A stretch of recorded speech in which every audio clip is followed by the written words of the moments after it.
Nadia berdiri di halte bus yang sepi, hujan deras mengguyur Jakarta malam itu. Jam sudah menunjukkan pukul 10 malam, dan bus terakhir telah lewat tanpa ia sadari karena terlalu larut dalam pikiran tentang tugas kuliah yang menumpuk. Tiba-tiba, sebuah mobil hitam berhenti di depannya, kaca jendela turun, dan wajah Derlestari, dosen psikologi auritnya, muncul dengan senyum hangat. "Nadia, naiklah. Saya antar pulang. Malam seperti ini berbahaya bagi gadis sepertimu sendirian." Nadia ragu sejenak, tapi dinginnya hujan membuatnya masuk ke dalam mobil. Bau parum lembut Derlestari memenuhi kabin, membuat Nadia merasa aneh, campuran antara aman dan gelisah. Mereka mulai berbincang, awalnya tentang kuliah, tapi lambat laun menjadi pribadi. Derlestari, yang biasa dipanggil Butari, bercerita tentang masa mudanya, bagaimana ia berjuang melawan ekspektasi keluarga untuk menikah dini dan memilih karir akademik. "Hidup ini penuh pilihan sulit, Nadia. Kadang kita harus melawan arus untuk menemukan diri sendiri." Nadia mendengarkan dengan mata berbinar. Ia selalu mengagumi Butari, bukan hanya karena pengetahuannya yang luas, tapi juga karena auranya yang kuat namun lembut. Sebagai anak tunggal dari keluarga konserati di pinggiran Jakarta, Nadia sering merasa tertekan oleh harapan orang tuanya, lulus kuliah, dapat pekerjaan bagus, menikah dengan pria baik, dan punya anak. Tapi belakangan Nadia mulai mempertanyakan dirinya sendiri. Ia tak pernah tertarik pada cowok-cowok di kampus, malah sering mencuri pandang pada teman-teman perempuannya. "Bu, apa artinya jika kita merasa berbeda dari yang lain?" tanya Nadia pelan, suaranya hampir hilang dalam deru hujan. Butari menoleh, matanya penuh pengertian. "Berbeda bukan berarti salah, Nadia. Tapi di masyarakat seperti kita, itu bisa menjadi beban berat." Mereka tiba di rumah Nadia, tapi hujan semakin deras, membuat Butari mengajaknya minum kopi di warung terdekat. Di sana, di bawah cahaya lampu neon yang redup, Butari berbagi cerita lebih dalam, bagaimana ia pernah mencintai seorang wanita di masa kuliahnya, tapi terpaksa menyembunyikannya karena takut dicap menyimpang oleh masyarakat Indonesia yang masih kuat pegang nilai-nilai tradisional. "Itu pilihan yang salah, Nadia. Aku menyesalinya sampai sekarang." Nadia terkejut, hatinya berdegup kencang. Kata-kata Butari seperti membuka pintu yang selama ini terkunci di dalam dirinya. Ia ingat bagaimana ia pernah merasa aneh saat dekat dengan sahabatnya Disma, perasaan yang ia kubur dalam-dalam karena takut. Malam itu, saat mereka berpisah, Nadia merasa ada sesuatu yang berubah. Ia tak bisa tidur, memikirkan Butari terus-menerus. Keesokan harinya di kampus, pandangan mereka bertemu di kelas, dan ada senyum rahasia yang tak bisa Nadia abaikan. Hubungan mereka mulai mendekat. Butari sering memberikan nasihat pribadi setelah kelas, dan Nadia menemukan kenyamanan yang belum pernah ia rasakan. Tapi di rumah, ibunya mulai curiga. "Kamu kok sering pulang malam, Nad? Jangan-jangan ada cowok?" tanya ibu Nadia suatu hari. Nadia menggeleng, tapi hatinya gelisah. Ia tahu, jika rahasia ini terbongkar, keluarganya yang religius tak akan memakan. Ayahnya, seorang pegawai negeri, selalu menekankan nilai-nilai moral yang ketat. Suatu malam, Nadia dan Butari bertemu lagi di kai kampus. Pembicaraan mereka semakin intim. Butari menyentuh tangan Nadia lembut, dan ada getar yang membuat Nadia mundur. "Aku takut, Bu," bisik Nadia. "Apa ini salah?" Butari menggeleng. Cinta tak pernah salah, tapi dunia ini yang membuatnya terasa begitu. Malam itu, di parkiran sepi, mereka berpelukan untuk pertama kalinya, sebuah pelukan yang penuh emosi, tapi juga ketakutan. Nadia pulang dengan hati berbunga, tapi juga beban baru, bagaimana menyembunyikan ini dari semua orang. Konflik mulai muncul. Teman-teman Nadia di kampus mulai bergosip. "Kamu deket banget sama Butari ya? Hati-hati jangan sampai ada isu aneh." Nadia tertawa paksa, tapi dalam hati ia panik. Butari juga merasakan tekanan dari rekan kerjanya. Seorang dosen senior pernah memperingatkannya, jangan terlalu dekat dengan mahasiswa, Tari. Bisa-bisa karirmu hancur. Tapi perasaan mereka semakin kuat. Mereka mulai bertemu secara rahasia, berbagi cerita tentang mimpi dan ketakutan. Di akhir ile ini, Nadia menerima pesan dari Butari, kita harus bicara. Ada yang penting. Nadia gelisah, tapi juga bersemangat. Ia tak tahu bahwa pertemuan itu akan membawa mereka ke jurang konflik yang lebih dalam. Pertemuan itu terjadi di sebuah taman kecil di pinggir Jakarta, jauh dari mata orang. Butari tampak tegang, matanya yang biasa tenang kini penuh keraguan. Nadia, kita harus hati-hati. Aku dengar ada gosip di kampus. Nadia mengangguk, tapi hatinya sakit. Ia mulai merasa seperti buronan, selalu waspada terhadap tatapan orang. Tapi Bu, aku nggak bisa berhenti memikirkanmu, kata Nadia dengan suara gemetar. Mereka duduk di bangku taman, tangan saling bergandengan di balik kegelapan. Butari bercerita tentang masa lalunya lebih detail, bagaimana ia dipaksa menikah oleh keluarga, tapi pernikahan itu gagal karena ia tak bisa mencintai suaminya. Aku bercerai, dan sejak itu keluargaku memandangku sebagai kegagalan. Mereka bilang aku egois karena memilih karir daripada keluarga. Nadia mendengarkan, merasa ikut sakit. Ia sendiri mulai merasakan tekanan dari rumah. Ayahnya mulai mengatur pertemuan dengan anak temannya, seorang pemuda dari keluarga baik-baik. Kamu harus mulai mikir masa depan, Nad. Jangan terus kuliah doang. Nadia menolak halus, tapi ibunya curiga. Suatu hari, ibu Nadia menemukan pesan di ponselnya dari Butari, meski tak eksplisit, tapi cukup membuatnya bertanya. Siapa Butari ini? Kenapa sering sms kamu? Nadia berbohong bilang itu urusan kuliah. Tapi kebohongan itu mulai memakan dirinya dari dalam. Ia merasa bersalah, tapi juga marah pada dunia yang tak memberi ruang untuk cintanya. Hubungan mereka semakin dalam. Mereka bertemu di apartemen Butari, berbagi makan malam, dan berbicara berjam-jam tentang psikologi cinta dan masyarakat. Butari menjelaskan teori tentang identitas seksual, bagaimana di Indonesia, sering dianggap sebagai pengaruh barat atau penyakit. Tapi itu salah, Nadia. Ini bagian dari siapa kita. Nadia merasa tercerahkan, tapi juga takut. Ia mulai mencari informasi secara diam-diam di internet, membaca cerita orang-orang yang diusir keluarga karena orientasi mereka. Konflik memuncak ketika seorang teman Nadia, Rina, melihat mereka berdua di kai. Rina yang konservatif mulai menjauh. Nadia, apa kamu? Lesbi. Itu dosa besar loh. Nadia membantah, tapi persahabatan mereka retak. Nadia merasa sendirian, hanya Butari yang menjadi sandarannya. Tapi Butari juga mulai ragu. Aku tak ingin merusak masa depanmu, Nadia. Kamu masih muda. Suatu malam, mereka bertengkar pertama kali. Nadia ingin lebih terbuka, tapi Butari takut kehilangan pekerjaannya. Di universitas, jika ini terbongkar, aku bisa dipecat. Masyarakat kita belum siap. Nadia menangis, merasa dikhianati.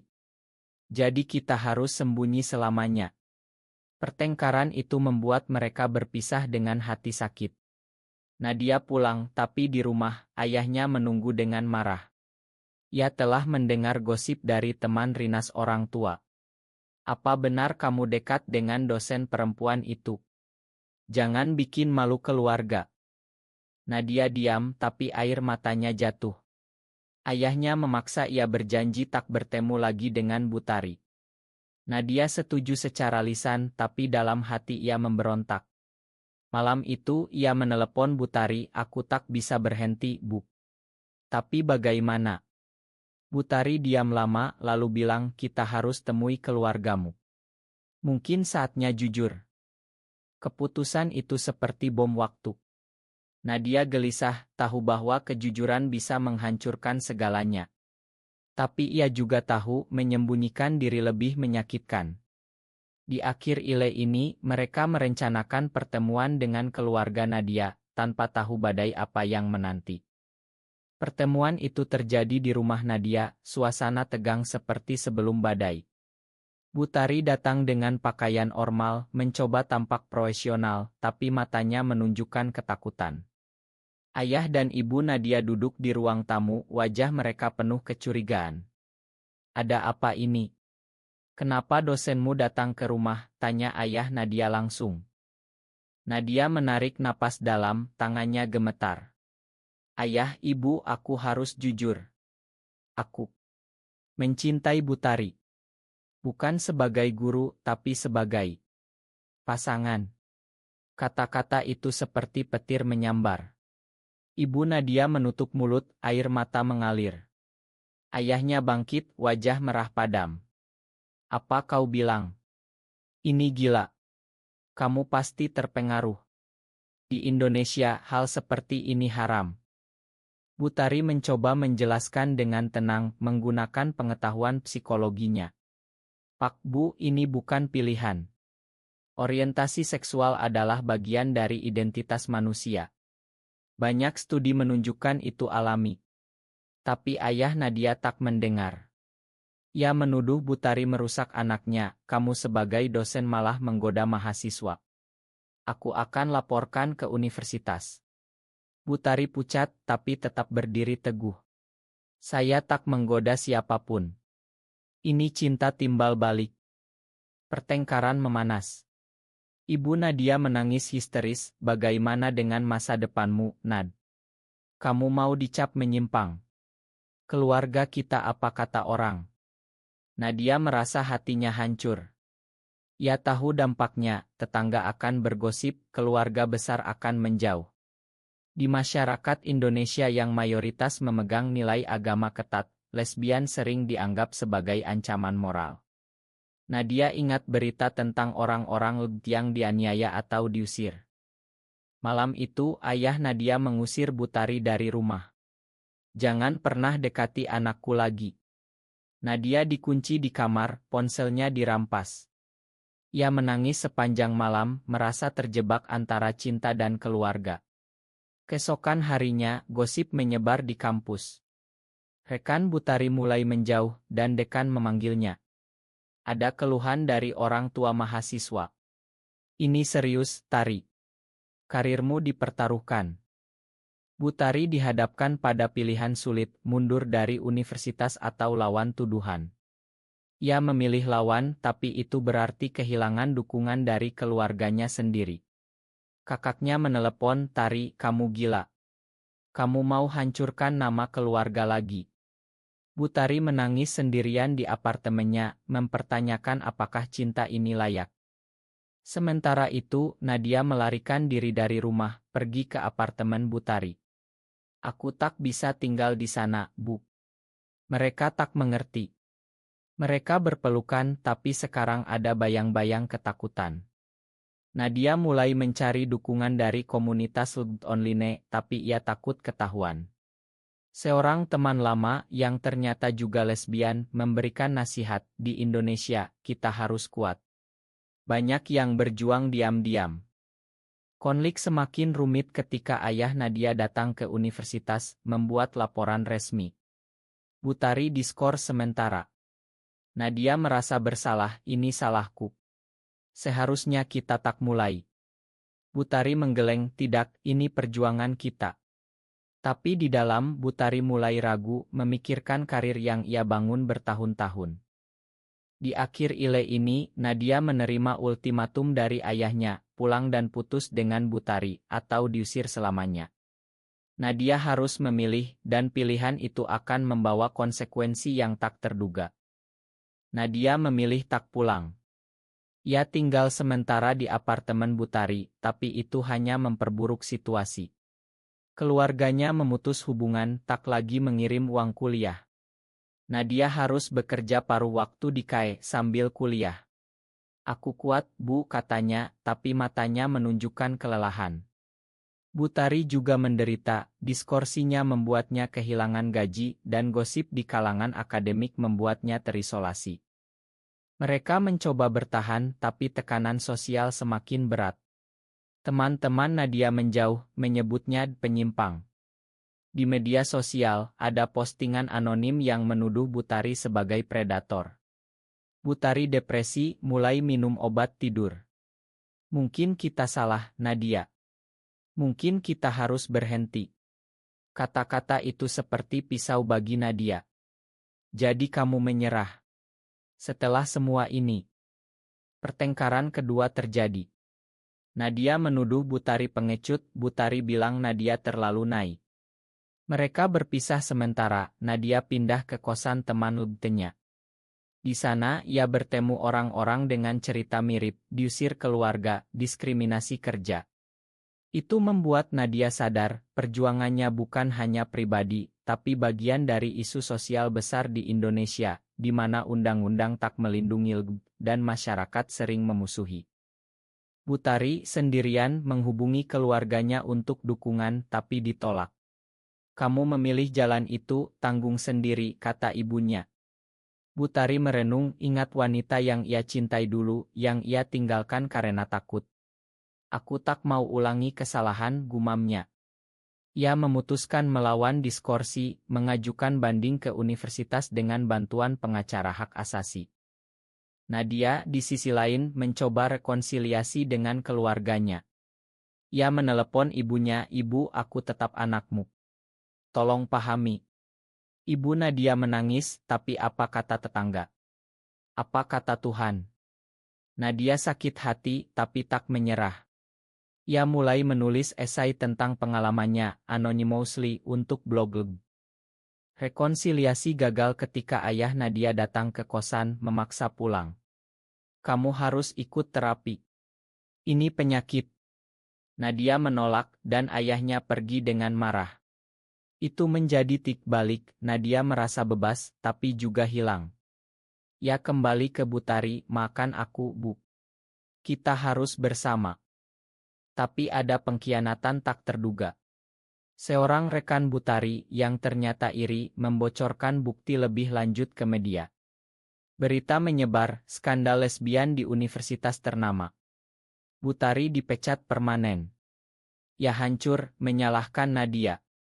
Ini karena kamu memaksa jujur. Nadia terluka, merasa dikhianati. Mereka bertengkar hebat, hampir putus. Di akhir ile ini, Butari mendapat tawaran kerja di luar negeri, tapi itu berarti meninggalkan Nadia. Pilihan sulit, pergi atau tinggal dan menderita. Butari memilih tinggal. Aku tak bisa tinggalkanmu, Nadia. Kita hadapi bersama. Mereka pindah ke kota kecil di Jawa, mencoba mulai baru. Nadia lanjut kuliah online, Butari jadi konselor swasta. Tapi masa lalu mengejar, keluarga Nadia tak pernah makan, dan masyarakat kecil itu juga penuh prasangka. Mereka bergabung dengan komunitas LGBT rahasia, membantu orang lain. Nadia menjadi aktivis diam-diam, menulis artikel tentang diskriminasi. Butari menemukan kedamaian dalam membantu klien dengan isu identitas. Tapi kerinduan pada keluarga tetap ada. Suatu hari, ibu Nadia datang diam-diam, "Aku rindu kamu, Nad." Tapi ayahmu tak mau tahu. Mereka menangis bersama, langkah kecil menuju rekonsiliasi. Konflik terakhir muncul ketika Butari sakit, stres akibat masa lalu. Nadia merawatnya, menyadari betapa besar pengorbanan mereka. "Apakah ini layak?" tanya Nadia. Butari tersenyum lemah, "Ya, karena aku menemukan diriku sebenarnya." Cinta mereka bertahan, tapi dengan harga mahal, kehilangan karir, keluarga, teman. Mereka belajar bahwa di Indonesia, perubahan sosial lambat, tapi perjuangan pribadi bisa menginspirasi. Nadia menulis buku anonim tentang cerita mereka, yang menjadi viral di kalangan muda. Di akhir, mereka berdiri di balkon, memandang matahari terbit. "Kita menang meski kalah banyak," kata Butari. Nadia mengangguk, tapi hatinya masih bertanya. Apakah mencintai seseorang dengan cara yang ditentang masyarakat merupakan kesalahan moral, atau justru bukti keberanian sejati?